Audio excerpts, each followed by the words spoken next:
No sé. Siento que como la misma parte. Y peor siendo también. Yo me hubiera enojado.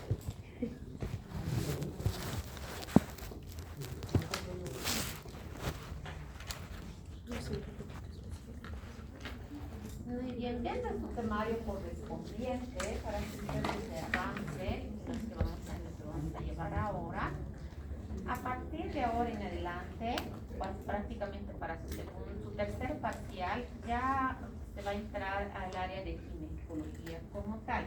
Y esta parte culmina, pues prácticamente con este tema, que es un tema en general, en realidad, ¿listo? Por eso no entra dentro de los temas imprescindibles propiamente en el área de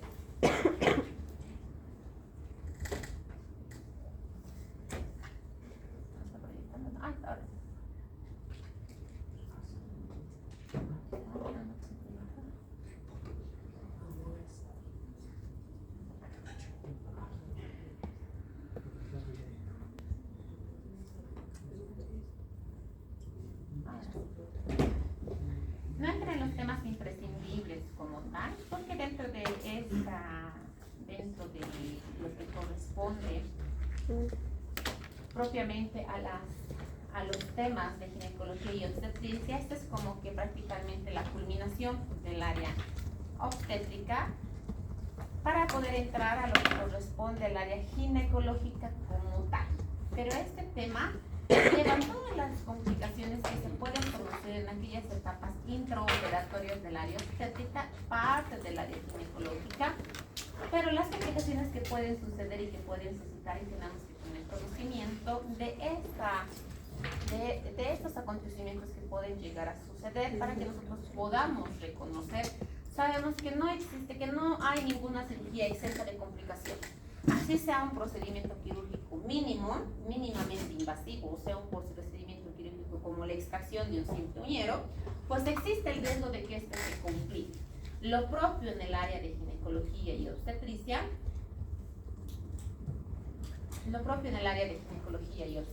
pues también tienen sus propias complicaciones que pueden llegar a suceder, que se pueden llegar a presentar, ya sea intraquirúrgicos en el momento en el que se está produciendo la cirugía, posterior a la cirugía, inmediatamente 24 horas, 48 horas o mucho posterior al procedimiento quirúrgico.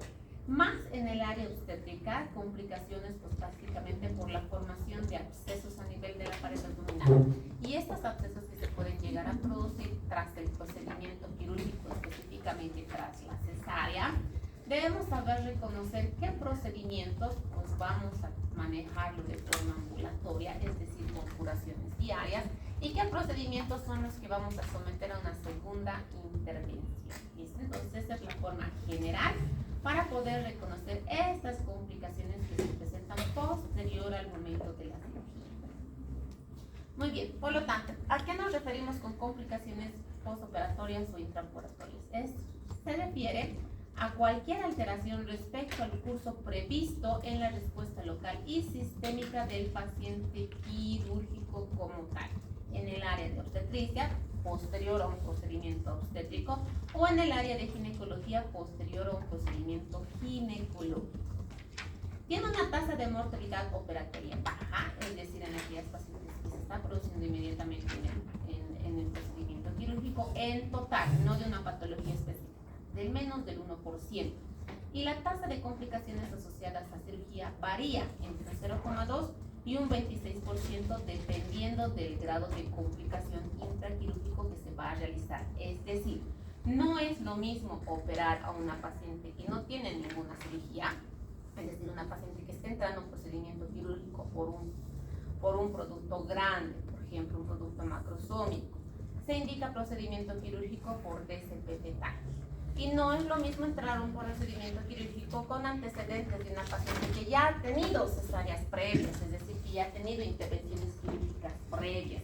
Y pese a que la complicación se puede presentar en cualquier etapa, tenemos que poder identificar el grado de complicación que pueden tener estas pacientes. ¿Listo?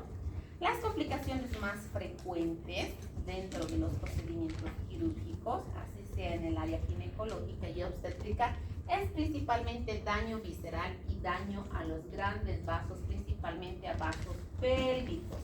¿Por qué? Porque en el área obstétrica sabemos que al hacer el procedimiento quirúrgico de la cesárea, la incisión se va a hacer a qué nivel. En la cesárea.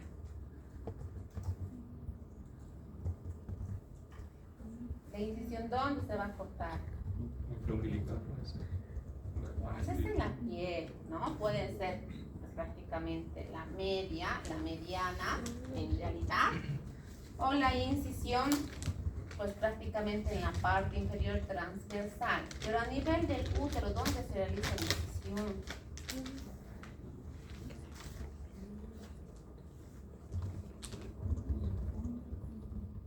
¿Han escuchado hablar cesárea segmentaria tipo CAR? ¿Por qué se llamará cesárea segmentaria tipo CAR? Porque se realiza a nivel del segmento. ¿Qué se llama el segmento de una paciente que no está embarazada? Inferior. Segmento inferior. El segmento cambia el nombre, ¿no? Se denomina segmento cuando una paciente está embarazada, cuando está en gestación, cuando está ahí entrando en lo que es el periodo de gestación tardío, cuando iba a entrar en trabajo de parto, este segmento se va adelgazando, ¿verdad? Pero una paciente que no está en gestación, ¿cómo se llama esto? Este segmento, ¿qué nombre tiene?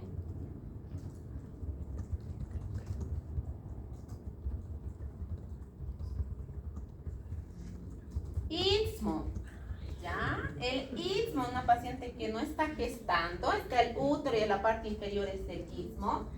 Este istmo, una paciente que está en gestación, cambia de nombre, se denomina segmento. Este segmento que va a ser el inicio cuando la paciente entra en trabajo de parto, se va a ir produciendo el borramiento. En una paciente que vamos a realizar un procedimiento quirúrgico, la incisión se realiza a nivel del segmento, porque es el área más delgada a nivel muscular, porque va a ir produciendo este borramiento. Por eso se llama cesárea segmentaria tipo ¿qué?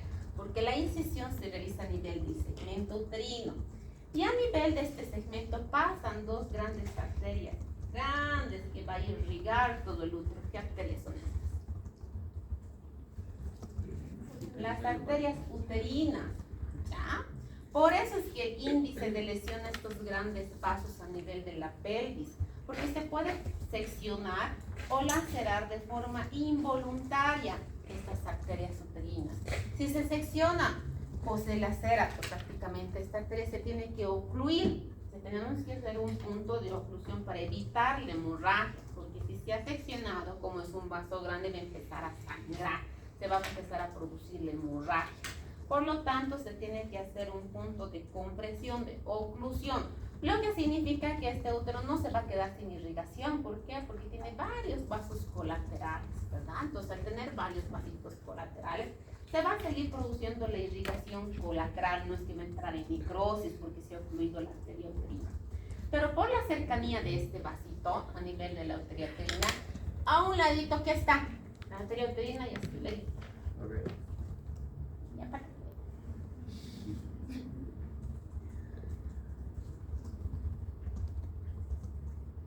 Cuando la paciente está en gestación, este útero está aumentado de tamaño, ¿verdad? Su segmento se lo va a poder identificar. Las arterias uterinas van a estar más plegadas a nivel del segmento uterino. Pero cuando una paciente no está en gestación, este segmento se convierte en istmo, se llama istmo en realidad.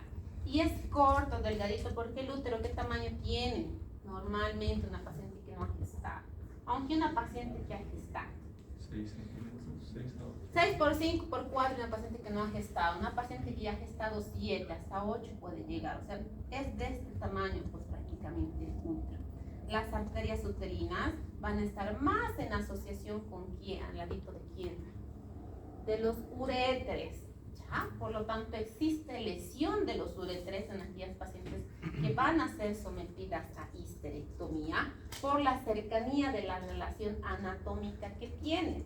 Y esa cercanía que van a tener en relación a la anatomía puede llegarse a producir incisiones involuntarias, ¿ya? O sea, no es que no va a entrar al procedimiento, ¡ay, le voy a cortar su uréter!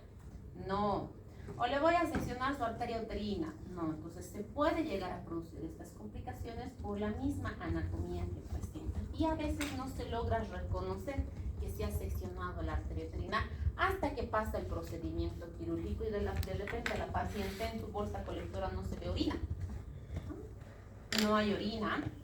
Tratamos de identificar por qué no hay orina, se le da más volumen de líquido, sigue sin orinar la paciente o su orina es escasa porque uno de los uréteros nomás va a estar funcionando.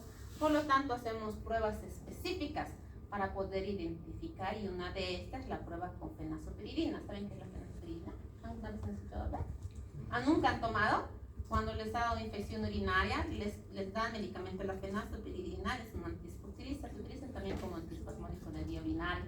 Pero cuando toman, su orina se tiñe de naranja. ¿Han visto en unas pacientes? La orina se vuelve color zanahoria. Naranja, naranja, naranja. Entonces, esta sí va a poder filtrar. O azul de metileno. Entonces, sí va a poder filtrar las vías urinarias y vamos a poder identificar si hay paso o no a través de los uréteres para poder identificar si ha habido lesión. Por lo tanto, las complicaciones más frecuentes a nivel obstétrico es principalmente esta lesión de los grandes vasos pélvicos, como las arterias uterinas, que están en relación con el segmento uterino, o las vísceras asociadas, en este caso los uréteros, o en aquellas pacientes que ya han tenido cesáreas previas, es decir, cesáreas iterativas. Una cesárea significa cesárea previa. Más de 2 cesáreas, 2 o más de 2 cesáreas, el diagnóstico no es cesárea iterativa. Iterativa significa el momento del procedimiento. El diagnóstico real corresponde a 2 cesáreas, 3 cesáreas, 4 cesáreas. Iterativa significa a más de 2 o más cesáreas en el procedimiento quirúrgico. ¿Listo? Entonces, aquellas pacientes que han sido sometidas a varios procedimientos quirúrgicos en cesárea, la incisión va a seguir siendo a nivel del segmento uterino. Y esta incisión que se va a realizar a nivel de este segmento, aquí está el útero y delante del útero, ¿quién está? La vejiga.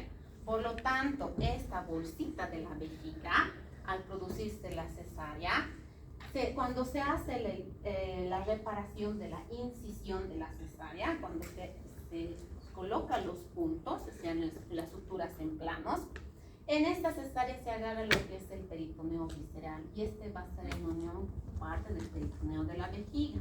Por lo tanto, esta vejiga se puede llegar a plegar, incluso suspender a nivel del útero. Y cuando se hace la incisión, uno se encuentra que está bien adherido a nivel de la vejiga.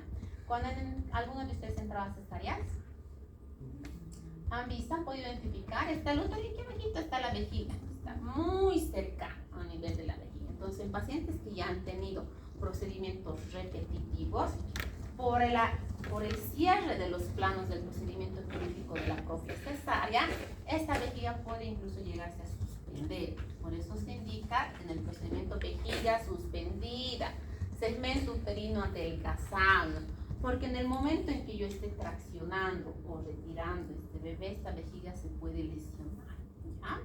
O al momento en que se esté haciendo una histerectomía en post cesárea, es decir, una histerectomía en el procedimiento de la cesárea, también se puede llegar a lesionar esta vejiga.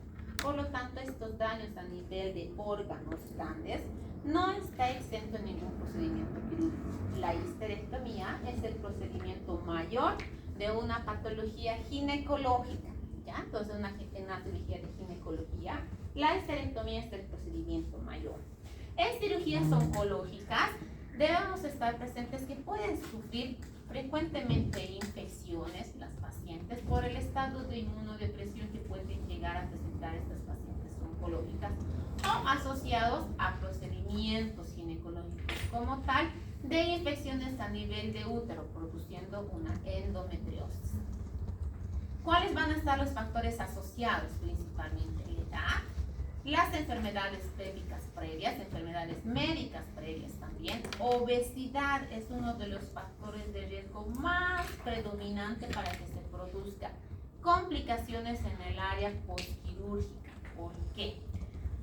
Porque al realizar la incisión a una paciente que tiene algún grado de obesidad, estamos hablando de varios planos que tenemos que ingresar y el plano mayor es el tejido celular subcutáneo. Este tejido de adiposo que presentan las pacientes es factor de riesgo imprescindible para que se pueda producir infección en el sitio de la herida quirúrgica. ¿Ya? Hay pacientes bien gorditas, con un índice de masa corporal bien elevado, y vienen a su cesárea y quieren su pan steel, ¿no? Quieren una incisión bikini, y tienen su repliegue, están embarazadas y tienen el repliegue, pues prácticamente que está cubriendo todo lo que corresponde al área del pan steel, lo que significa que uno eleva la barriguita y ahí abajo está el área de incisión. Va a tener a su bebé, no se va a perder la grasita, ¿no? Y eso hay que advertirles a las pacientes.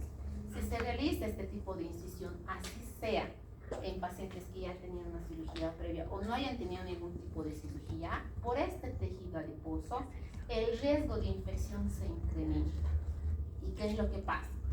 Se produce el repliegue de la grasita, del abdomen, en el sitio de la incisión. Esta área va a estar en constante humedad de forma paulatina, permanente. Encima la paciente no se cuida, así se cuidará, el índice de infección es elevado. Se infecta. ¿Y qué es lo que dicen? ¿Qué es lo primero que dicen? Me he operado mal, ¿no? Entonces, lo primero que dicen las pacientes, me he operado mal, por eso mi herida se ha infectado. Entonces, ahora hay que tener cuidado con todo lo que dicen las pacientes. Siempre, para la recomendación, siempre cuando vayan a hacer una valoración, hagan con alguien presente externo como testigo. Se comunique todo a las pacientes lo que se les explica. Señora, se le va a hacer esto, esto, esto. Corre el riesgo de presentar esto, esto, esto, porque son las primeras en solicitar que quieren Fan Steel. Y cuando se realiza la incisión Fan Steel, se puede llegar a producir infección. Y después nadie me ha dicho nada, las pacientes, ¿no? Son las primeras en negar. No me han dicho nada, no sabía nada, nadie me ha explicado. Entonces, para evitar este tipo de complicaciones, porque las complicaciones se pueden presentar, todo se debe escribir en el historial clínico y todas las recomendaciones que se va a realizar a las pacientes, ¿no? Entonces, la obesidad es uno de los factores más predisponentes para infección en el sitio de la herida quirúrgica. Según el momento en que se va a presentar las infecciones, se clasifican en intraoperatorias y posoperatorias. Las posoperatorias las vamos a subclasificar en inmediatas, mediatas y tardías. Las inmediatas que van a corresponder a las primeras 24 horas, por eso se consideran como inmediatas, es como el puerperio, ¿no? Puerperio inmediato, mediato, tardío. Entonces, las inmediatas son las primeras 24 horas. Las complicaciones inmediatas desde el segundo hasta la tercera semana posoperatoria. Y las tardías arriba de las 21 días postquirúrgicos, es decir, postoperatorios. Estas complicaciones que se pueden presentar vienen desde complicaciones anestésicas, complicaciones de las propias cirugías en forma general, complicaciones específicas del procedimiento quirúrgico y las complicaciones generadas por patologías asociadas a los pacientes, como aquellos pacientes que tienen desnutrición, pacientes que tienen patologías de base como la diabetes mellitus o la diabetes obviamente específica, pacientes que van a estar asociadas con trastornos hipertensivos, patologías renales, patologías hepáticas. Cuando tienen una patología de base, mayor riesgo de que desde el mismo sitio de la incisión de la cirugía tarde en su proceso de regeneración, es decir, en su proceso de cicatrización. Esta cicatrización se forme o se torne más tardía y más lenta por su propia patología de base que tienen las pacientes. ¿Listo? Entonces se dividen en inmediatas, mediatas y tardías. ¿Cuáles son las complicaciones quirúrgicas generales? En forma general tenemos la principal complicación que se puede producir intraquirúrgico o transquirúrgico es las hemorragias. ¿Listo? Entonces, dentro de las hemorragias tiene su propia clasificación y su propio manejo de las hemorragias. Estamos hablando en pacientes que son obstétricas y pacientes que son ginecológicas. En las hemorrágicas, por ejemplo, ahí vamos a tener la división desde estas pacientes en los puerperios, que se puede producir ya sea por trauma, falta del tono del útero, del tejido, la infecciones a nivel del tejido o patologías que van a estar asociadas con coagulación dentro de lo propio que corresponde a hemorragias, que es otro tema aparte específico de las hemorragias y cómo se debe actuar inmediatamente y posteriormente. Pero ahora estamos hablando de forma general de las complicaciones que pueden presentar estas pacientes. Posterior a las hemorragias son las infecciosas. En cambio, las infecciones no es que se va a realizar un procedimiento quirúrgico e inmediatamente 24 horas se va a producir la infección. Las hemorrágicas sí las vamos a poder evidenciar de forma inmediata. Transoperatorio principalmente dentro de las primeras 24 horas. Porque si se ha hecho una cirugía de abdomen, por ejemplo, una histerectomía, y queda un vaso que se soltó o empezó a sangrar, va a empezar a formar ¿qué en la cavidad uterina? Hay sangre dentro de la cavidad. ¿Qué se llama eso? Hemoperitoneo. ¿No? Entonces va a producir toda la sensibilidad de un abdomen agudo. Eso va a ser inmediato. Eso lo vamos a poder identificar en el momento. ¿Por qué? Porque su presión va a empezar a bajar, se va a empezar a tornar taquicárdica, toda la sintomatología propia de un choque hipovolémico. Entonces, esas hemorragias las vamos a poder identificar en este momento. O aquellas pacientes que tienen hemorragias evidentes transvaginales, también las vamos a poder identificar. Pero las causas infecciosas, las infecciones, no se va a producir una infección 24 horas después de haber realizado el procedimiento quirúrgico. ¿Por qué? Porque este va a estar en proceso de cicatrización inmediata. Por lo tanto, los procesos infecciosos son evidentes pasadas las 48 y 72 horas, significa en complicaciones mediatas.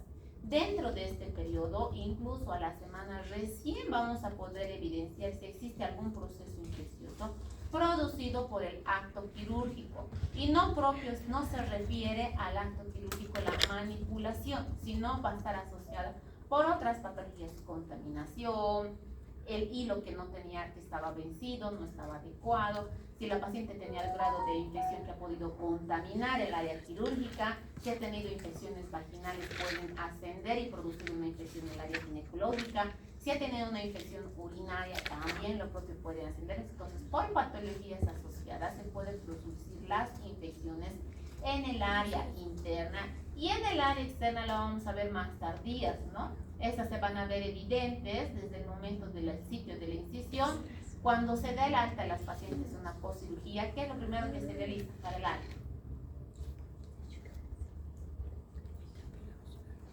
Digamos, una paciente con cesárea, se ha realizado la cesárea, está a sus 48 horas de ley en el hospital, valoramos y decidimos su alta. ¿Qué hacemos con el sitio de la incisión? Curación. Entonces, el momento de la curación se lo va a realizar 48 horas después. No se realiza curación 24 horas inmediatamente. ¿Por qué? Porque se ha aproximado el virus. Por lo tanto, a las 48 horas vamos a evidenciar que no tenga los signos característicos de un proceso infeccioso. ¿Cuáles son estos signos característicos? Calor, rubor. Eso, el rubor, calor, la tea de Celsius, ¿verdad? Entonces, no tiene que tener para que nosotros podamos enviar.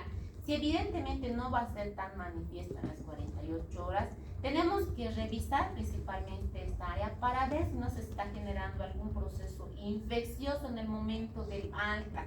Si bien no es evidente en este momento, esto puede ser evidente incluso a la semana, recién empezarse a producir el proceso infeccioso o a los días posteriores a las 48 horas, pero debemos revisar ya en este momento que no se esté produciendo una infección que lo podamos evidenciar antes del procedimiento de alta. Digestivas, las complicaciones digestivas, principalmente en estas complicaciones digestivas, van a estar asociadas por el manipuleo que se puede realizar dentro del acto quirúrgico. A esto me refiero a realizar la limpieza de la cavidad. Puede haber manipulación y existe manipulación del área intestinal, que dependiendo del grado o no de las pacientes pueden llegar a producir hilio, ¿ya? Es decir, este tránsito intestinal se va a producir alteración a nivel del tránsito intestinal. Por lo tanto, si no hay motilidad a nivel del intestino, que eso es hilio, esta paciente no va a poder eliminar gases, no va a poder producir las defecaciones normales, por lo tanto va a retener gases y defecaciones. Y eso no es que nosotros lo hagamos de forma voluntaria, no le voy a holgar todos sus intestinos para que haga ilio la paciente, no, porque en el área de la cavidad se puede hacer la limpieza adecuada para que no queden restos ni rastros de sangre o cualquier otro material que hayamos encontrado. Por lo tanto, se tiene que hacer la limpieza y el ilio puede producirse incluso desde el momento de la anestesia. Por lo tanto, no es específico del procedimiento quirúrgico. También, si bien tiene mayor porcentaje, no es específico del área de la cirugía, sino desde el momento de la anestesia, ya las pacientes pueden provocar o pueden presentar ilio. Y dentro de las complicaciones menores en las digestivas, están las incisiones incidentales a nivel de los intestinos, desde punción, perforación, laceración. Cuando son pacientes que han tenido cirugías antes de forma repetitiva, esta área abdominal ya está abierta de forma varias veces, por lo tanto, cirugía tras cirugía, aumenta el índice del riesgo de que se formen ¿qué? En la cavidad abdominal. Adherencias, ¿listo? Entonces se van a quedar plegadas estas adherencias a nivel de útero, a nivel del peritoneo, desde la cara anterior del útero peritoneo parietal, adherencias a nivel de los propios intestinos, que dificulta poder ingresar al área quirúrgica como tal. Y al tratar de divulsionar estas adherencias se puede producir lesión a nivel de alguno de los intestinos, que esto también puede ser de forma involuntaria. Repito, ninguno de ustedes y ninguno de nosotros y ninguno del área de medicina ingresa a una cirugía para causar daño o con la intención, hoy día voy a entrar a operar y le voy a lesionar la vejiga, ¿no? Entonces nadie entra, las complicaciones se pueden presentar. Desde una cirugía mínima se puede producir una complicación. Tromboembólicas que van a estar asociados principalmente al área de formación de trombos o la eliminación de algunos de estos que pueden migrar y producir trombos a nivel sistémico, urológicas propias que ya hemos mencionado y las sistémicas que van a estar asociadas como complicaciones pulmonares que las vamos a ver al final. Dentro de las hemorrágicas, en forma general, se puede producir una hemorragia precoz y una hemorragia tardía. La hemorragia precoz que va a estar dentro de las primeras 24 horas y estas las vamos a poder evidenciar por cirugías o histerectomías como las histerectomías vaginales, que a través de la inspección de la espectroscopía, verificando el muñón que se ha realizado en el procedimiento quirúrgico, si este sangra o no. Entonces, si sangra dentro de estas primeras 24 horas, la denominamos como hemorragia precoz. O aquellos procedimientos a nivel realizado abdominal, vamos a ver la hemorragia a nivel abdominal, donde vamos a tener las características propias de un choque hipovolémico, porque estos vasitos pueden empezar a sangrar y va a producir alteraciones a nivel del flujo sanguíneo. Y estas alteraciones sí lo vamos a poder evidenciar a través de la toma de signos vitales. Dentro de las hemorragias tardías, antes de esto, también se puede llegar a formar el hematoma de pared. Este hematoma de pared es cuando se produce una lesión a nivel de un vaso, a nivel, como estas pacientes tienen tejido adiposo abundante, este tejido adiposo también está irrigado de vasos. Y si uno de estos vasitos no se ha producido la hemostasia correspondiente, puede empezar a sangrar. Y si sangra, se va a formar un hematoma, lo que se ve característico tras de un golpe, lo que se conoce vulgarmente como el morete, ¿verdad? Entonces, eso se va a poder evidenciar a nivel del sitio quirúrgico. Y esta formación de hematoma a nivel de la pared lo vamos a poder evidenciar de forma externa a nivel de la incisión o posterior a la incisión. Esto sí va a ser evidente porque este vaso va a estar sangrando y si sangra se lo va a poder ver el hematoma de la pared. Les voy a mostrar después unas fotos. Dentro de las hemorragias tardías se encuentran entre los 7 o 21 días y estas hemorragias tardías es principalmente en aquellas cirugías ginecológicas en donde ha habido una histerectomía vaginal o una histerectomía abdominal y se ha producido un cierre a nivel vaginal, produciendo lesión a este nivel, a nivel de la cúpula vaginal, y esta hemorragia se puede empezar a cultivar. Por lo tanto, la hemorragia que va a presentar presentar no va a ser inmediato, sino va a ser tardío posterior a este periodo, o en procesos de conización, en aquellas pacientes que tienen alto índice de SEAC universal cervical, principalmente el IE de bajo grado. El procedimiento que hacemos es extirpar parte de este cuello uterino y por lo tanto puede sangrar. Y en el proceso de cicatrización se puede producir una hemorragia posterior, y eso es lo que se va a evidenciar en las hemorragias tardías. Esto es el hemoperitoneo, ¿listo? Donde vemos aquí, esto que ven aquí es el útero, aquí están las trompitas, aquí está el ligamento ancho, y toda esta sangre que están viendo en la parte interna es el hemoperitoneo, y se lo ve tal cual. Eso es después de una cirugía laparoscópica, donde se ha insuflado lo que es la cavidad uterina y se puede llegar a evidenciar el hemoperitoneo. ¿En quiénes vamos a evidenciar principalmente el hemoperitoneo? En pacientes obstétricas.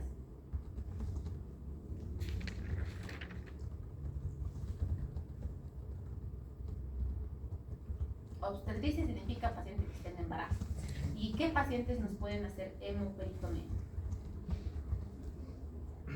Pacientes que tienen una cesárea.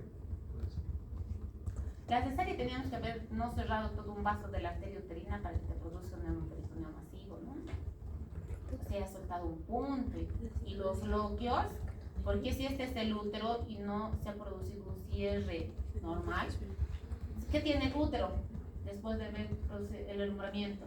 Formación de los bloqueos, porque estas arterias espiraladas se tienen que cerrar, entonces va a extravasar a la cavidad la sangre producida de los glóquios, ¿verdad? No va a entrar aire a la cavidad. Entonces, dentro del hemoperitoneo, en las patologías principalmente de una paciente obstétrica, son los embarazos ectópicos rotos, ¿no? Un embarazo ectópico roto sí te van a poder producir un hemoperitoneo masivo, porque se ha roto este embarazo ectópico que está ubicado en la trompita o en el ovario. Se rompió y empieza a sangrar y se puede llegar a producir hemoperitoneo masivo incluso en horas, y lo que vamos a encontrar es sangre, propia sangre en la cavidad. En paciente obstétrica, ¿en quién encontraremos un hemoperitoneo? Sigue embarazada la paciente y entro a operar y veo hemoperitoneo. ¿Qué paciente nos va a hacer ruptura hepática? Con gestación. ¿Qué? Pacientes obstétricas en trastorno hipertensivo. El primer órgano que nos vamos a fijar es el hígado, ¿se acuerdan? El mayor porcentaje. Y como se va a producir la extravasación de la sangre, toda la cavidad se va a llenar de sangre. También puede llegar a producir el hemoperitoneo. O en aquellas pacientes postquirúrgicas inmediatas, dentro de estas primeras 24 horas tras producido la cirugía, formar cierre de un vaso en un paciente con histerectomía, porque en histerectomía tenemos que sacar todo el útero, ¿verdad? Y al sacar todo el útero, ahí sí vamos a seccionar las arterias uterinas como tal. Tenemos que ocluir estas arterias uterinas, que son las que sangran más.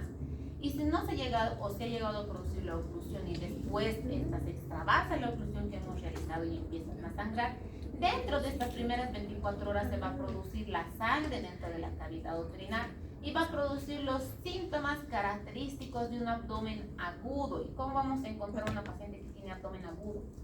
Porque en ginecología y obstetricia también hay abdomen agudo, no solo en cirugía, ¿no? ¿Cómo es la característica de una paciente que tiene abdomen agudo, de un paciente? ¿Abdomen distendido? Esta se va a producir distensión. ¿La distensión de qué causas pueden ser? Desde aire, gas, pólvulo, heces fecales impactadas.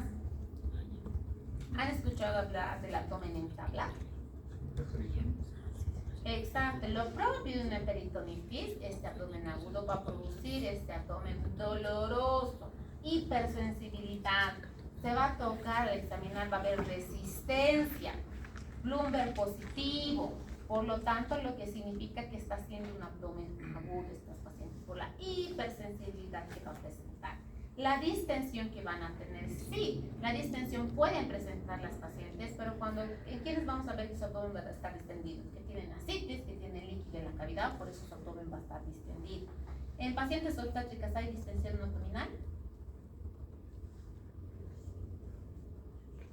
Sí, Sí, por el embarazo, el abdomen va a estar distendido, pero a expensas del útero. El útero es el que va a estar produciendo la distensión.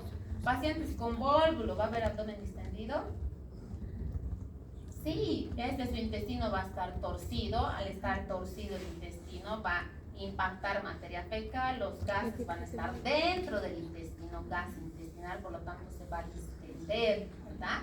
Entonces, en el hemoperitoneo, o es decir, en la sangre dentro de la cavidad, lo que se va a encontrar es las características propias del abdomen estable, el abdomen agudo, ¿listo? Hipersensibilidad, va a haber una reacción hipersensible a nivel de la cavidad. Los signos característicos del choque, al principio su presión sube para tratar de compensar, luego se vuelve hipotensa, taquicárdica. Se tiene que sacar el índice de choque para ver en qué grado de choque se encuentran estas pacientes. Pero se puede producir lo que es la sangre dentro de la cavidad uterina, que si no se detecta de forma temprana puede llevar a alto índice de morbimortalidad en las pacientes. Es mortal y de evolución rápida y puede ser secundaria a una adecuada hemostasia, trastornos de coagulación y múltiples transfusiones sanguíneas. Entonces debemos pensar primeramente si después de haber realizado el procedimiento quirúrgico estas pacientes ingresan con datos característicos propios de abdomen agudo, que la hemostasia que hemos realizado no ha sido buena, no ha sido adecuada, o este vasito que hemos ocluido en un principio, se puede producir la soltura inmediatamente, por lo tanto esto empezará a sangrar. ¿Listo? Dentro del monitoreo, las manifestaciones clínicas propias, taquicardia, hipotensión, disminución del gasto urinario, vasoconstricción periférica propias de lo que es un choque hipovolémico. Y en el tratamiento tenemos que expandir volumen, ¿no? Si está perdiendo sangre, entonces tengo que reponer líquidos y reponer sangre posteriormente. Y la reintervención quirúrgica, si es posterior a una cirugía. ¿Por qué? Porque tengo que detectar e identificar de dónde está sangrando esta paciente para que yo pueda ocluir esta área que está produciendo la hemorragia masiva. Si se han formado coágulos organizados, tengo que eliminar estos coágulos organizados y limpiar toda la cavidad. Después de haber limpiado, hago el lavado en la cavidad abdominal. ¿Qué le colocaré? Porque estoy lavando la cavidad. Drenajes, ¿han visto cómo se coloca drenajitos? Los drenajes tubulares, para que si ha quedado restos de líquido, estos puedan ser eliminados a través del drenaje. ¿Listo? Y se realiza lo que es el lavado peritoneal cuando tenemos hemorragias masivas posterior a un procedimiento quirúrgico. Dentro de las infecciosas, vamos a identificar a las pacientes que tienen un procedimiento infeccioso como tal, no simplemente buscando el hecho quirúrgico, sino también desde la vía periférica nos puede producir infección. Pacientes que están con su vía periférica, días y semanas, ¿no? Intrahospitalarias, se debe hacer un cambio de la vía que se va a producir, porque revisamos, la paciente empieza a presentar 72 horas después fiebre, revisan su examen de orina, no hay infección, se realiza la revisión del hecho quirúrgico, no hay datos de infección y la paciente sigue presentando fiebre. La manifestación de un proceso infeccioso es mayor a 38 grados centígrados para considerarse como proceso infeccioso postquirúrgico. Después de un procedimiento quirúrgico inmediato, ¿las pacientes pueden hacer fiebre o no? Después de un parto, de una cesárea, cualquier procedimiento quirúrgico inmediatamente, ¿pueden hacer fiebre?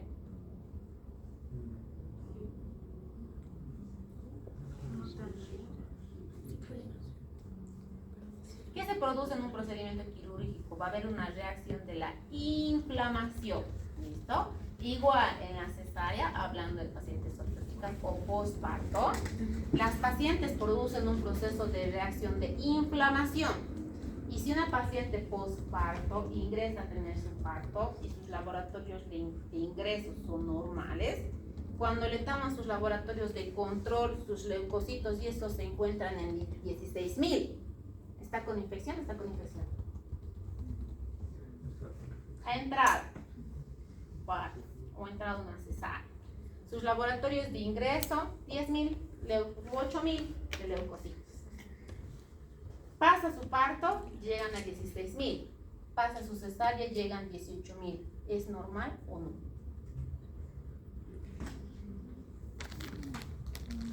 ¿Será infección? ¿Están con leucocitosis? Es que hay aumento. Exacto, hay una leucocitosis fisiológica después de un procedimiento quirúrgico, después de una intervención. En el parto puede llegar incluso hasta 19.000 los leucocitos. ¿Listo? Este proceso de reacción de inflamación y de leucocitosis fisiológica del parto, del puerperio inmediato, posparto o poscesárea, en la cesárea incluso en alguna literatura indica que puede llegar hasta 22.000 de leucocitos. Se elevan los leucocitos, ¿qué pasa con las interleucinas? Hacen una reacción a esta elevación de leucocitos y estas interleucinas van a producir reacción ¿a qué? Pueden desencadenar fiebre, pueden ser alza térmica fisiológica después de un parto o de una cesárea, ¿listo? Pero esta no va a exceder los 38 o va a ser de forma esporádica, es decir, presento una alta térmica 37.5 o 38, yo debo volver a controlar a las 4 horas si persiste o no su fiebre después de haber utilizado un antipirético. Si no persiste, pues prácticamente su puerperio fisiológico normal, que por su leucocitosis que presentó, puede hacer un acceso febril, es decir, puede presentar un acceso de fiebre esporádica, que no es lo mismo que presente fiebre de forma continua.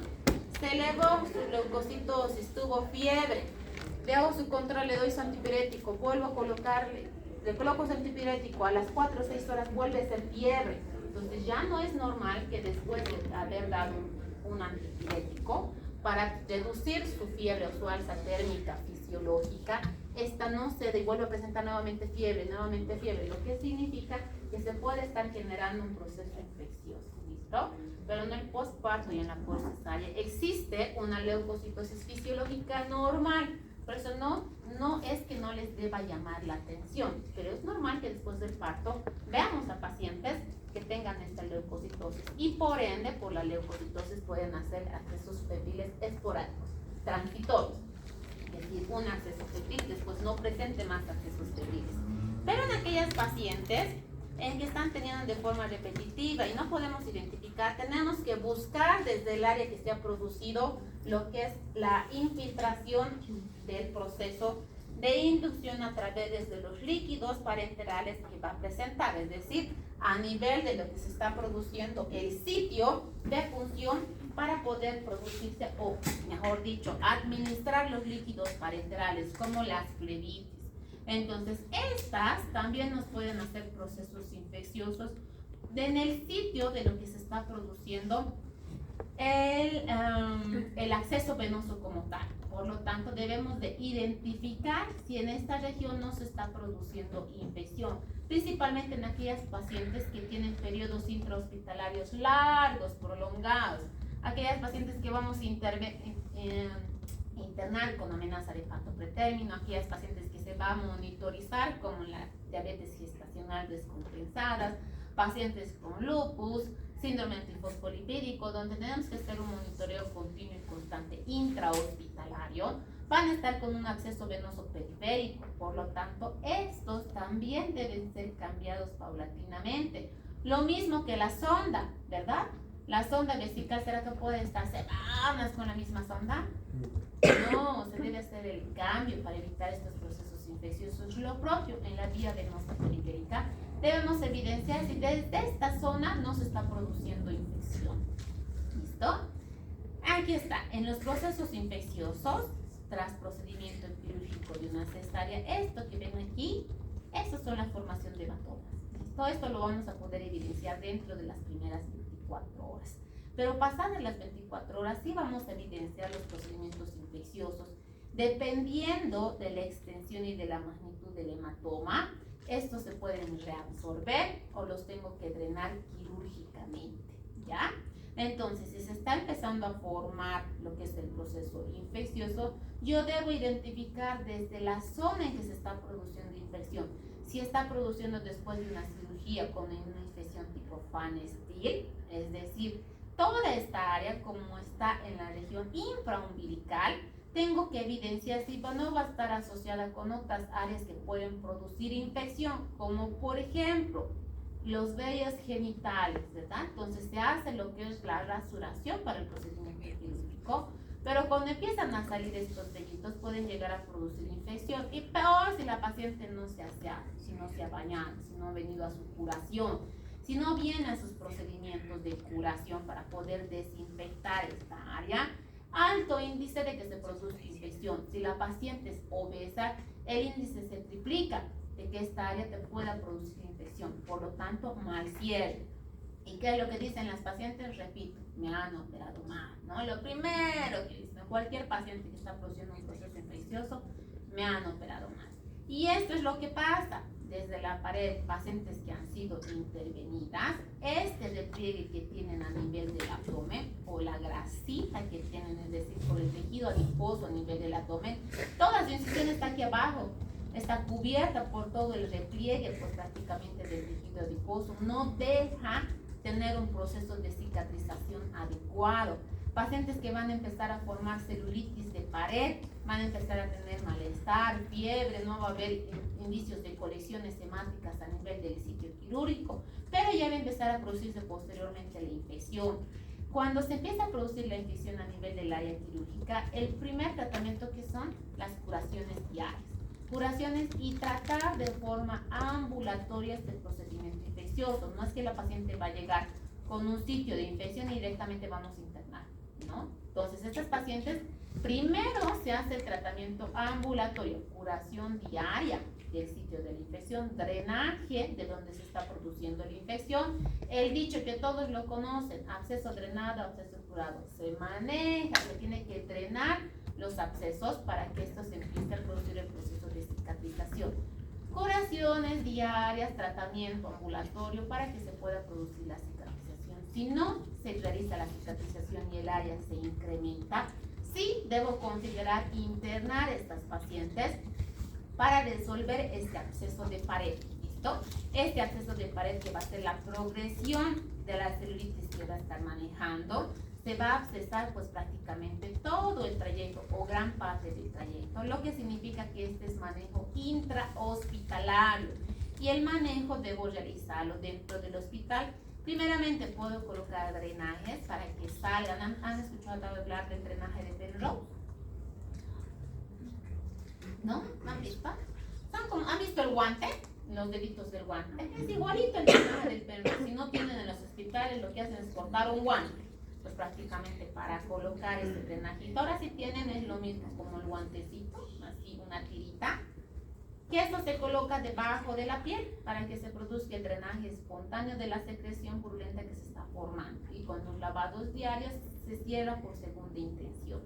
Después de tratar de realizar este manejo, si no cierra, recién debo producir la reintervención, el lavado quirúrgico, la desvitalización de todo lo que se está produciendo el proceso infeccioso para cerrar nuevamente la pared abdominal. Esto cuando ya se encuentran en áreas grandes, ¿no? En áreas que no van a poder cerrar por segunda intención.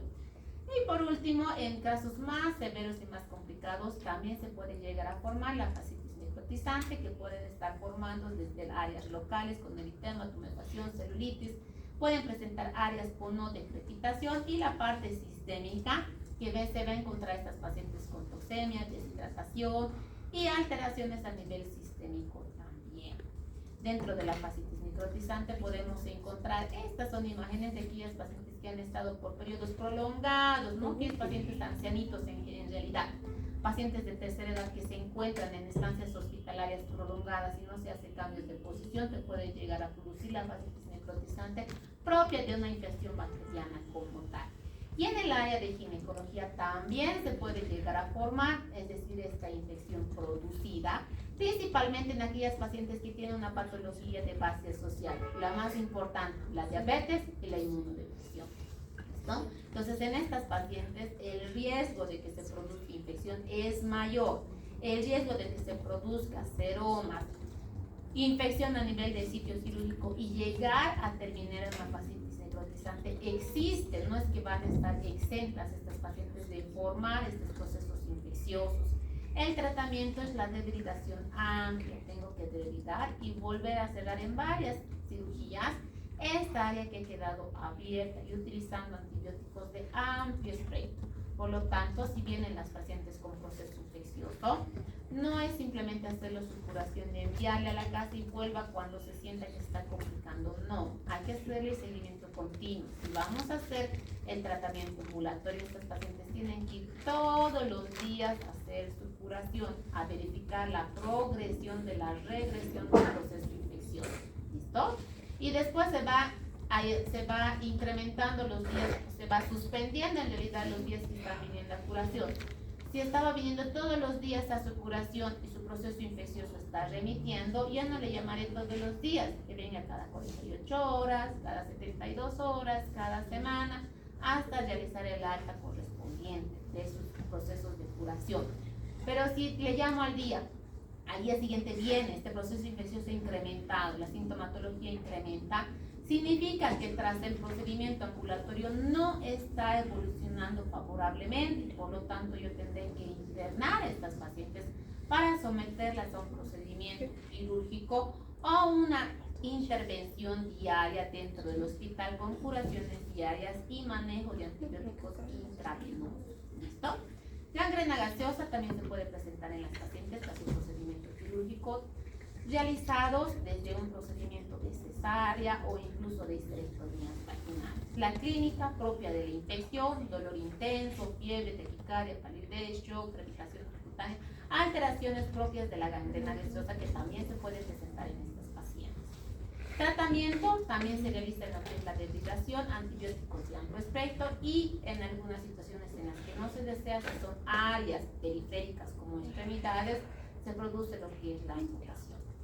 Dentro de los procesos infecciosos como tal en el sitio de la cirugía, un proceso infeccioso asociado o aquellas pacientes que han tenido infecciones vaginales de forma repetitiva y se entra un procedimiento quirúrgico, esta infección puede ascender desde la vagina, ascender a la cúpula vaginal e infectar, y lo que vamos a encontrar dentro de la cavidad ya no va a ser un hemoperitoneo. ¿Qué vamos a encontrar aquí? Pus, ¿no? Ya no vamos a encontrar sangre, lo que vamos a encontrar es pus. Entonces, por lo tanto, este proceso infeccioso ya ha invadido la cavidad peritoneal, pero con pus y este drenaje también tenemos que realizar lo que es el lavado de la cavidad, colocar los drenajes, sacar todo el proceso infeccioso y repito, estas infecciones pueden producirse desde el sitio operatorio o desde la parte inferior de lo que son el canal vaginal, ascienden a la cúpula vaginal formando abscesos a nivel de la cúpula vaginal y estos entrando a la cavidad abdominal. En pacientes con infecciones pélvicas, enfermedad inflamatoria pélvica, que lo vamos a ver después para el próximo parcial, la infección asciende. Pacientes que tienen infecciones vaginales repetitivas, ¿no? O que tienen infecciones de ITS, clamidia, tricomona, Gardnerella, infecciones asociadas con múltiples bacterias. Esta infección que estaba quedada en el canal vaginal va a empezar a ascender a través del orificio cervical externo, interno, llegó al útero produciendo enfermedad inflamatoria pélvica. Esta infección va a empezar a salir a través de las trompitas y sale a través de las trompitas, ¿qué se llama? Cuando está infectada la trompita, salpingitis. Esta infección va a salir a nivel de las trompitas, va a llegar a formar abscesos a nivel de las trompas, abscesos a nivel de la cúpula vaginal y todo producido ¿por qué? Por una infección vaginal. ¿Listo? Entonces la infección sube, la infección asciende y también en estas pacientes, así no hayan estado sometidas a un procedimiento quirúrgico, se pueden encontrar grandes áreas de pus dentro de la cavidad. Pero ahora estamos hablando de trasprocesos quirúrgicos. Los abscesos intraabdominales y pélvicos, que estos se van a formar justamente en el fondo de saco a nivel de la cúpula vaginal, en todo el área que corresponde al proceso infeccioso. Y el tratamiento es prácticamente intrahospitalario, lavado de esta cavidad, drenaje de todo el proceso infeccioso, antibióticos de amplio espectro. Estos antibióticos que vamos a utilizar y el manejo dependiendo, porque estas pacientes pueden hacer choque, ¿no? ¿Qué choque van a hacer? Séptico. Ya no van a hacer choque hipovolémico, ¿no? Porque ya no es sangre lo que tenemos en la cavidad. Ok, aquí está. La infección en la parte vaginal, ahorita estamos viendo vejiga, esto es la vagina, puede ascender desde la parte externa, canal vaginal, útero del útero sale por las trompitas y se infectó toda la cavidad peritoneal intrapélvica. ¿Listo? Entonces se puede, esas son las EPIs. Y las EPIs se dividen en grados. 1 o 2 puedo tratarlo ambulatorio, 3 y 4 significa intrahospitalario, 4 quirúrgico, tengo que lavar toda la cavidad. Dentro de los procesos infecciosos urinarios, como tal, en la orina también se puede producir la infección, esto principalmente por la sonda vesical. ¿Listo? La permanencia continua y constante de la sonda vesical sin cambio puede producir infección y esta infección puede estar asociada por el uso prolongado de esta sonda vesical. También se va a producir infecciones a nivel de las vías respiratorias. Esta principalmente por asociación de algún germen que puede tener la paciente o las infecciones intrahospitalarias por la estancia intrahospitalaria prolongada de estas pacientes. Y estos generalmente van a producir muerte, pero más en pacientes de tercera edad, porque pacientes con tercera edad su estado inmunológico es inferior, o sea, se deprime el estado inmunológico de los pacientes de tercera edad, ¿no? Entonces, las complicaciones pueden estar asociadas desde urinarias hasta complicaciones infecciosas urinarias, infecciosas respiratorias, hablando específicamente de áreas de infección. Dentro de las infecciones respiratorias van a estar asociadas infecciones respiratorias concomitantes o patologías asociadas intrahospitalarias como la neumonía, que va a producir un alto índice también de mortalidad, principalmente por agentes causantes como los gram negativos. Estas pacientes no solo entonces van a estar expuestas a una infección o una complicación intrahospitalaria o complicación postquirúrgica, sino que también dentro del área del hospital se pueden infectar con procesos infecciosos a nivel respiratorio. Propias manifestaciones de las neumonías como tal, que los vamos a identificar con fiebre, taquipnea, aumento de secreción, consolidación pulmonar, perdón, ya me estoy trabando, me estoy secando.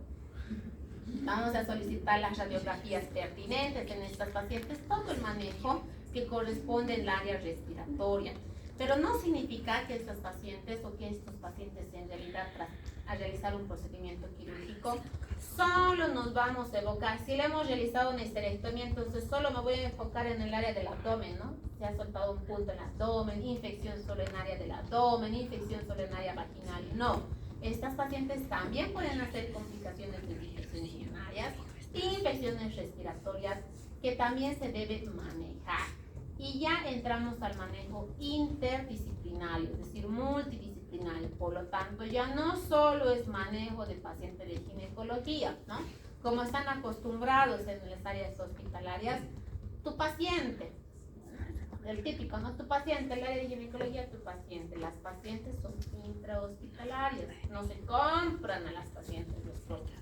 Por lo tanto, el manejo es intrahospitalario dentro del hospital. Y si ya un paciente está siendo manejada ginecología, cirugía, medicina interna, entonces ya no solo se trata de un paciente propio del área de ginecología, sino se trata de un paciente multidisciplinario con varios médicos que están interviniendo esta paciente.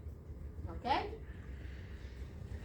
Esta es la parte digestiva, las complicaciones digestivas, lo que puede llegar a producir lo que es el ilio paralítico, es decir, la obstrucción, la disminución de la peristalsis a nivel intestinal, produciendo que estos intestinos se vuelvan paralíticos, es decir, ya no tengan su motilidad como tal. Por lo tanto, si ya no tienen esta motilidad de estos intestinos, están haciendo que elimine los gases, elimine las heces, vaya a tener que gas y heces. Por lo tanto, si no estoy eliminando esta gas y estas heces, ¿dónde se irá este gas? Se va a distender el abdomen, ¿no? El abdomen por el gas, por la heces que va a estar impactada, porque no va a haber un tránsito intestinal. Y este manejo, que al principio lo podemos hacer, pues prácticamente tratamiento médico, si no mejora el tratamiento médico, se debe intervenir para identificar la causa del ilio, ¿ya? Si al ser ilio, esta paciente no está defecando, ¿qué le daré? Laxantes. desde laxantes naturales para ver que puede tener tránsito intestinal y puede eliminar. Si pese a dar laxantes no mejora, tenemos que identificar por qué está produciendo este hilio, ¿no? Entonces, ¿por qué se ha producido una obstrucción a nivel intestinal posterior a la cirugía? Repito, no solo, mayormente es por la manipulación, pero no solo se va a producir por la manipulación. Desde el procedimiento de la anestesia, estas pacientes pueden llegar a producir lo que es hilio. Entonces, en el aparato digestivo se recupera su función normal al tercer día. Es por eso que después de una cirugía, una cesárea, una histerectomía o cualquier procedimiento, ¿qué les dicen después de su operación a las pacientes? Que tienen que caminar, deambular, ¿verdad? Entonces tienen que caminar estas pacientes para que este tránsito intestinal empiece a fortalecerse, empiece a producir su motilidad normal. Una paciente con gestación hemos visto sus cambios, ¿verdad? Los cambios fisiológicos, aumenta el abdomen, aumenta la cavidad uterina. ¿Todos esos intestinos estarán en su lugar? No, están desplagados por prácticamente en todo el lugar para poder ocupar todo lo que es el abdomen por esta gestación. Y al sacar al bebecito, estos intestinos ese ratito se van a reacomodar. No, por eso tienen que hacer su movimiento, su deambulación, para que se reacomode todo su tracto gastrointestinal y esta motilidad empiece a producirse con normalidad, porque en las últimas semanas de gestación, en el tercer trimestre, por la misma motilidad intestinal, por la misma ocupación del bebecito dentro de la cavidad uterina, este aparato digestivo también disminuye y es frecuente que las pacientes entren en constipación. ¿Listo? Les sea dificultoso producir las evacuaciones por la misma gestación. Entonces ya van a estar asociados a un procedimiento de falta de eliminación de heces y de gases como tal. Y tras el procedimiento del parto, evidentemente la recuperación gastrointestinal es más rápida que un procedimiento quirúrgico, porque no va a haber manipulación de la cavidad uterina, ¿verdad? Manipulación de la cavidad abdominal. En la cesárea sí va a haber la manipulación de la cavidad, no es que va a estar exenta. Pero esta manipulación no siempre va a producir, no es que todas las pacientes van a hacer hilio, pero el factor de riesgo existe. Por lo tanto, ya se tiene que evidenciar que al tercer día postoperatorio se tenga que recuperar el tránsito intestinal normal. ¿Listo? En el intestino delgado se empieza a producir la recuperación dentro de las 6 o 12 horas postoperatoria, por eso pedimos a las pacientes que caminen con la violación. El estómago entre las 12 y 24 horas y el intestino grueso entre las 48 a 72 horas posteriores. El hilio paralítico, sus factores predisponentes: manipulación excesiva durante la cirugía, inflamación, peritonitis, cantidad de sangre en la cavidad peritoneal, hiponatremia, hipomagnesemia, opiáceos, fenotiacidas, hipoluminemia, procedimientos quirúrgicos asociados previos, uso de anestesia, también pueden producir lo que es el hilio. En cuanto a la clínica, los pacientes o las pacientes se van a manifestar por tener un dolor abdominal intenso, sensación de plenitud, distensión abdominal por la retención de gases y de heces, y esto va a conllevar a que estas pacientes presenten náuseas y vómitos. ¿Los ruidos intestinales estarán incrementados? No, van a estar ausentes o abolidos o disminuidos, porque no va a haber este tránsito normal, por lo tanto estos ruidos van a estar estacionados, no hay la motilidad normal. Entonces estos ruidos intestinales van a estar disminuidos, abolidos, ausentes. En la radiografía que podemos sacar, vamos a identificar lo que corresponde a la misma distensión de las asas intestinales. Estos que ven aquí son las asas, y el negro significa aire dentro del intestino. El tratamiento es la descompresión, pues prácticamente podemos utilizar la sonda nasogástrica si existe distensión en la vía alta para poder ayudar a la eliminación de estos gases. El manejo hidroelectrolítico, pues utilizar lo que son los laxantes o enemas para producir la evacuación, y después de 48 horas si vemos que no mejora, tenemos que intervenir y buscar la causa del hilio. ¿Y será que ginecología, si estamos ginecólogos, si esta paciente ha hecho hilio, nosotros le revisaremos la cavidad? O en traumatología, va a hecho un procedimiento de cadera, hace hilio, ¿será que el traumatólogo vaya a revisar los intestinos? No, entonces tiene que hacer manejo por área de cirugía. Por lo tanto, repito, el manejo es multidisciplinario. Dentro de estas mismas complicaciones digestivas va a estar la oclusión intestinal, que se va a asociar a lo que es el ilio paralítico, produciendo lo que es la obstrucción intestinal, es decir, la impactación de estas heces fecales por la disminución de la motilidad. Una incidencia de un 0.11% y se incrementa en cirugías oncológicas y radioterapia postoperatoria. La formación de adherencias son las causas más frecuentes cuando se localizan a nivel del intestino grueso en un 30% y en el intestino delgado un 60%. Y el pronóstico depende de la duración del hilo. Después de 48 horas, repito, se debe intervenir para identificar la causa original del hilo que está produciendo. ¿Listo? El cuadro clínico se va a asociar a propias, también si se trata de una oclusión intestinal, es decir, de una obstrucción, porque puede estar asociado ilio más obstrucción o simplemente el ilio. Por lo tanto, en la oclusión intestinal vamos a tener la sintomatología característica asociada con el ilio paralítico, desde dolor abdominal, distensión abdominal, falta de eliminación de gases y de heces también. En las lesiones intestinales quirúrgicas, es decir, en aquellas que se va a producir una lesión propia a nivel del intestino como complicación del área digestiva, les había mencionado, ¿no?, que se puede producir lesión incidental a nivel de los intestinos como tal, es decir, que se puede perforar el intestino, lacerar el intestino o puncionar el intestino en el procedimiento quirúrgico de forma involuntaria. Entonces, estas lesiones que se están produciendo aumenta el riesgo de que estas pacientes lleguen a producir lo que es endometriosis, enfermedad pélvica inflamatoria, pacientes que van a estar asociadas con cáncer o principalmente en aquellas pacientes que tienen múltiples adherencias.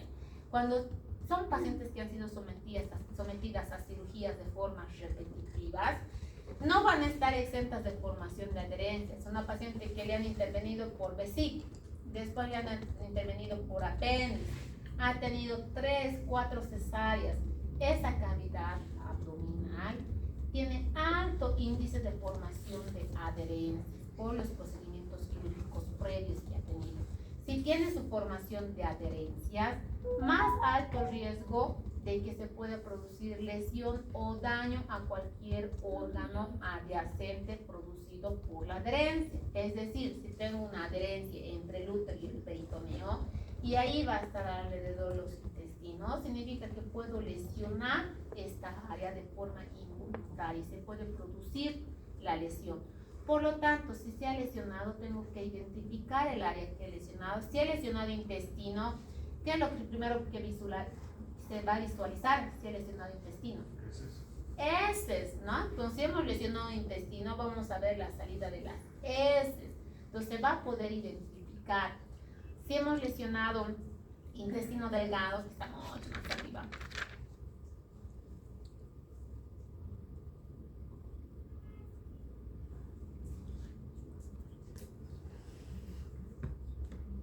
¿qué hay en la cavidad? En la cavidad que debería haber líquido normalmente. No, el líquido normal es la formación hasta 100 cc, que puede ser normal, que eso es escaso, ¿no? ¿Sangre habrá normalmente? No, no hay sangre en la cavidad, no tiene que haber sangre en la cavidad. Por lo tanto, si yo veo secreciones que están saliendo en la cavidad no identificadas, pensaría que ha existido una lesión en un órgano más hacia arriba, ¿no? En este caso el intestino delgado. Si veo secreciones tipo fecales, identificaré que se trata del intestino grueso. Por lo tanto, si he identificado la lesión, ¿le voy a dejar así a la paciente? No, tenemos que reparar si se ha producido la lesión. Y si se ha lesionado el intestino durante un procedimiento obstétrico, ¿será que lo voy a reparar yo? No. ¿A quién tenemos que llamar? A cirugía para que venga a colaborar en el procedimiento quirúrgico. ¿Listo? Si se ha lesionado vejiga, por ejemplo, se puede llegar a reparar, pero siempre es necesario que se intervenga con el área específica que corresponde. Entonces, la vejiga es común que se pueda lesionar, ya sea una histerectomía o un procedimiento obstétrico. Pero si se ha lesionado y hay la posibilidad de poder reparar, y no contamos en ese momento con un urólogo y la lesión no es mayor, es factible poder reparar, pero lo ideal es que se llame al especialista correspondiente del área afectada. ¿Listo? No se, ¿cómo se decía la palabra, avesados, avanzados, ya estoy seca, no puedo hablar. Un poquito, chicos. Al próximo me va a traer a mí. De querer reparar lesiones de forma tratando de hacerlo mejor y se puede llegar a producir complicaciones involuntarias por un mal reparado. ¿Listo? Entonces, cuando no es nuestras áreas de tratar de reparar principalmente al intestinal que no corresponde, podemos llegar a producir un daño en realidad en vez de producir una mejoría en los pacientes. ¿Listo? Tratamiento, las reintervenciones, porque se puede producirse procedimientos si ha existido una infección abdominal, principalmente por heces, se va a contaminar toda el área, por lo tanto va a producir una infección a nivel peritoneal, produciendo por lo tanto riesgo de sepsis a nivel por el área intestinal afectada. Antibióticos de amplio espectro, si hay sepsis se debe realizar el tratamiento propio de la sepsis, pues prácticamente estos pacientes que tienen sepsis, el tratamiento va a ser en cuidados intensivos hasta que disminuya sus procesos de sepsis. Aquí está la complicación de los hematomas de la pared abdominal como tal, esta formación de estos hematomas que es la acumulación de sangre. Esto sí lo vamos a poder evidenciar dentro de las 24 horas. ¿Listo? Se lesionó un vasito o no se hizo la hemostasia correspondiente o tras haber realizado la hemostasia correspondiente porque se coagula, ¿verdad? Con el electro se va coagulando estos vasos. Si se coaguló y no se verificó la hemostasia, o aparentemente ya no estaba sangrando y después se rompen estos vasitos y empiezan a sangrar, se empiezan a formar los hematomas en la pared abdominal tras el procedimiento quirúrgico, que pueden afectar grandes áreas o áreas mínimas de la formación del hematoma. Dependiendo del tamaño del hematoma, yo realizaré el drenaje correspondiente como tal. Si se formó mi hematoma y este persiste el mismo tamaño o el incremento no es mayor, significa que puede reabsorberse. Pero si en la formación del hematoma va pasando las horas, se incrementa de tamaño, significa que este vaso sigue sangrando y hasta que no lo cierre va a seguir sangrando y por lo tanto la formación del hematoma se va a expandir, va a ser mayor. En la clínica, ¿qué es lo que vamos a evidenciar? La formación de edema, cambios en coloración a nivel de los bordes de la herida, pues prácticamente si son áreas pequeñas lo que se debe hacer es la observación porque estas se pueden reabsorber de forma paulatina. Si son áreas mayores, el drenaje correspondiente de la herida para poder cerrar posteriormente. ¿Listo? Entonces tengo que drenar este hematoma y siempre realizar el tratamiento profiláctico con antibióticos. Me avisan si nos vamos a pasar de hora porque no quiero que tienen otra clase después, ¿verdad? La formación de seromas dentro de los procedimientos, tras un procedimiento de la cirugía, también se pueden formar estos pequeños seromas, que si son mayores debemos utilizar lo que es el antibiótico. Esto generalmente en las áreas de pliegue, ¿ya? De aquellas pacientes con alto índice de masa corporal. Ya se cerró su cirugía, se retiró bien a sus curaciones, se le ha retirado sus puntos, pasó 2 o 3 semanas y de repente viene nuevamente a emergencias diciendo se está abriendo mi herida, ¿no? Entonces es por la formación de estos seromitas, que prácticamente al principio son como una acumulación de líquido.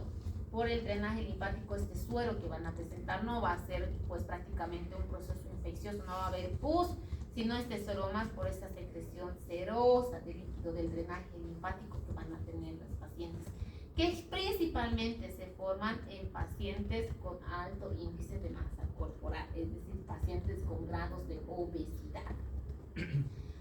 Principalmente en áreas de pliegues, como en las cirugías de las cesáreas tipo Van Steel. También se puede presentar en las mediana y umbilical, pero el porcentaje, el índice incrementa en las pacientes con incisión tipo Van Steel.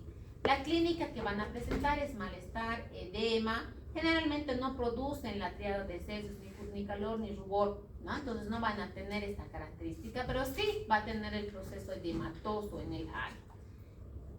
El tratamiento, pues prácticamente es la aspiración de este líquido. Tenemos que aspirar y drenar este líquido. Se puede hacer una punción y drenar este líquido, hacer una compresión a nivel de área y en seromas crónicos, porque puede llegarse a producir la formación de un seroma crónico, es decir, de bastante tiempo. Se realiza el drenaje por una succión cerrada, es decir, una punción con una aguja larga de calibre 18 en este caso, no la 16. Se hace la punción y el drenaje de este seromita porque es líquido seroso, no es líquido purulento como tal. Cuando se cierra la pared abdominal, una de las paredes que más tenemos que cerrar con mayor cuidado y mayor tensión es la aponeurosis. ¿Listo? Esta aponeurosis debemos cerrar bien, porque si no se cierra bien o se tienen puntos sueltos, llega a producirse lo que son las dehiscencias y la evisceración, es decir, la salida de lo que es el contenido gástrico hacia la parte externa. Se puede producir la dehiscencia y estas dehiscencias no van a ser tampoco específicas por un mal cierre, ¿no?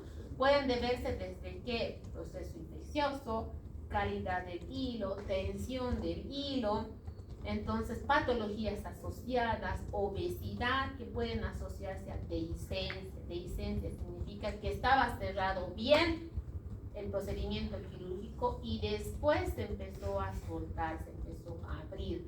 No es lo mismo cerrar paulatinamente, que eso no produce dehiscencia, sino que se ha cerrado el área como tal y después de un cierre recién se empieza a producir la apertura de esta área.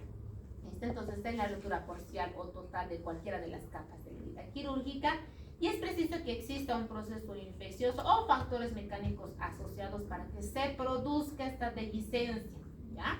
Cuando se cierra una cavidad y estas tienen las tensiones adecuadas, no es normal que se produzca esta apertura. Debe existir un factor asociado para que se produzca la apertura como tal.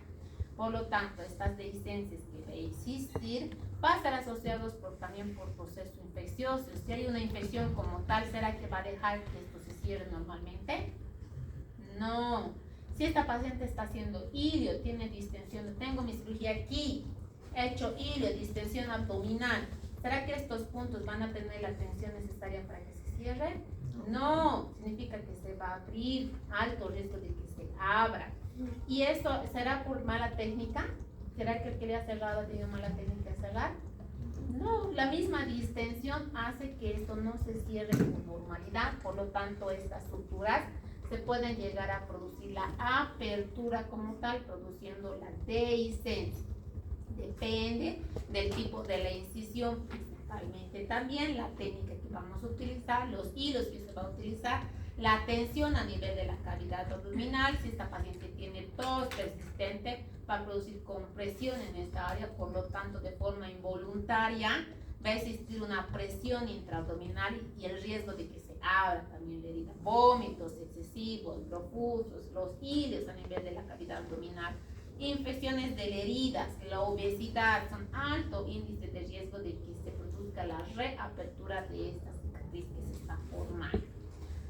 Factores de riesgo, edades, a patologías asociadas, inmunodepresión, pacientes que han tenido tratamientos de cáncer o radioterapia previa, son factores de riesgo que van a estar asociados también a la masa corporal, al índice de masa corporal.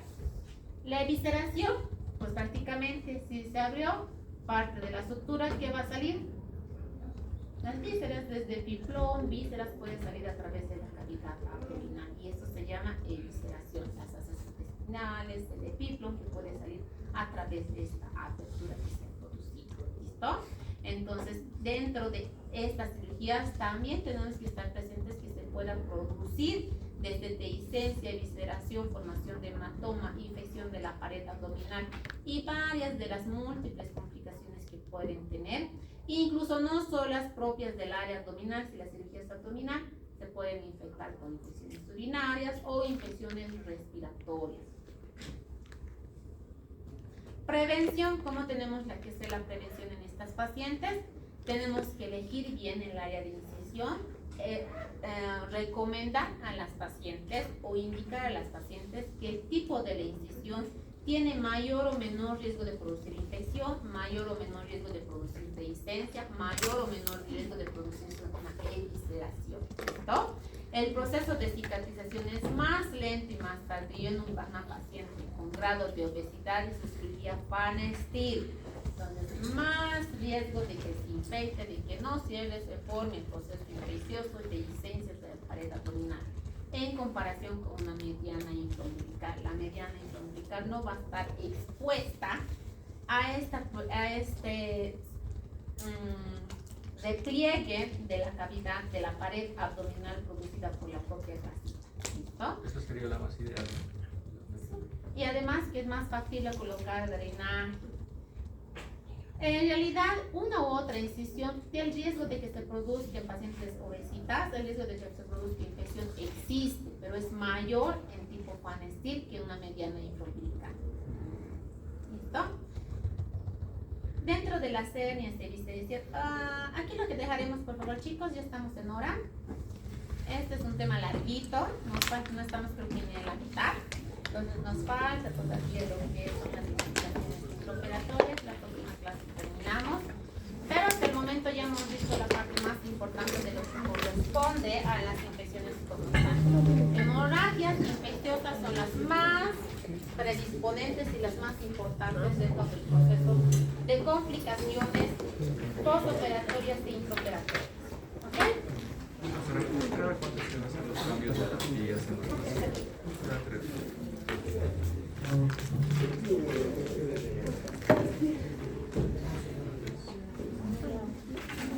Muy bien, su examen, repito, 30% casos clínicos y el resto son preguntas de la selección múltiple. ¿Ya? No lo hagamos los casos. No voy a decir, no voy a estar ahí. Son 4 temas y no son temas tan largos. 4 temas que van a entrar de sus diapositivas, es lo que hemos visto en clase. No les estoy pidiendo y no les voy a pedir que lean literatura externa, literatura extra, o que lean otro libro. Todo lo que hemos visto en la clase y todo lo que se puede en las diapositivas es lo que va a entrar en tu examen. ¿No? Así, si no han venido al examen y hemos dicho algo en la clase que no estaba en tu diapositiva, también puede entrar en su momento de sus preguntas. Y recuerden que para sus procedimientos o para sus casos clínicos tienen que estar relacionados con todo lo que corresponde, ¿no? Entonces, como las patologías lupus y síndrome anticolítico están bien relacionadas con ¿qué patología? Ahí, como les decía. Si tiene lupus, ¿qué es el órgano que más se daña? El riñón. El riñón. Si está afectado el riñón, tiene alto riesgo índice de que esta paciente haga ¿qué? Insuficiencia renal. Ya, insuficiencia renal crónica, pero si está embarazada y está afectado su riñón y tiene lupus, Infección ¿qué? Trastorno hipertensivo, ¿no? Que nos haga mayor riesgo de que haga preeclampsia en comparación con otras pacientes que no tienen daño renal. Recuerden sus factores de riesgo de los pacientes con preeclampsia. Pacientes que tienen daño renal, alto índice de que hagan preeclampsia.